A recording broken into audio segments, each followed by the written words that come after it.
السفر فيه كل الفوائد واحنا في مكان السفر. انا عايشه في الطياره فعلا.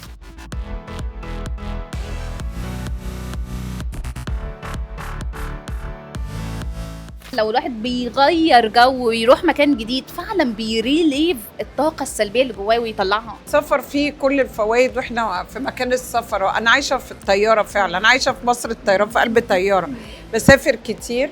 السفر نفسه لما بتسافري فيه 7 فوائد، وده حقيقي. يعني كل ما هتسافري طاقتك هتتغير، الناس اللي هتقابليها هتتغير، حياتك هتتغير، معلومات جديدة، أفكار جديدة، أكل جديد، ناس جديدة، طاقة جديدة. لا، السفر مهم جدا. وبما اننا متواجدين في مصر للطيران، اكيد جربتي خطوط جوية كتير، ايه اللي بيميز خطوط طيران بلدنا بقى؟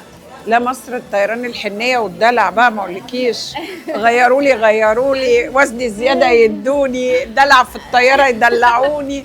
لا يعني برضو الخطوط التانية فيها احيانا بيبقى اكتر، بس مش عارفيننا. فاللي هو كل حاجة بالمسطرة. مصر الطيران برضو احنا عشان عارفيننا وبيحبونا، فبتحسي ليتي ببيت العيلة، فبتميلي على ماما ونبي ماما.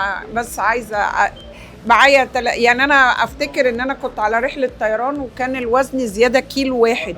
فتح لي الشنطه وقعدني في الارض وقال لي طلعي كل هدومك، واشتريت شنطه وقعدت اوضب شنطه جديده. بتحسي بمأساة. فخلاص سيستم هو ده، يعني هو ده. ما فيش يا جماعه عشان خاطري ده كيلو ادفع فلوس، ما فيش.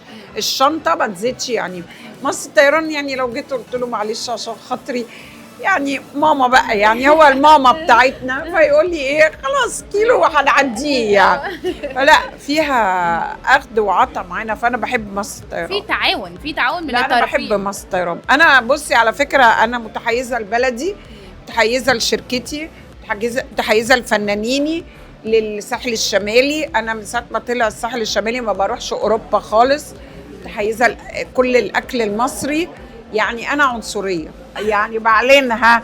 واللي بيقرب من مصر انا باكله بسناني، واللي يشتم مصر انا ممكن اقتله، ما عنديش مشكله. مصر خط احمر.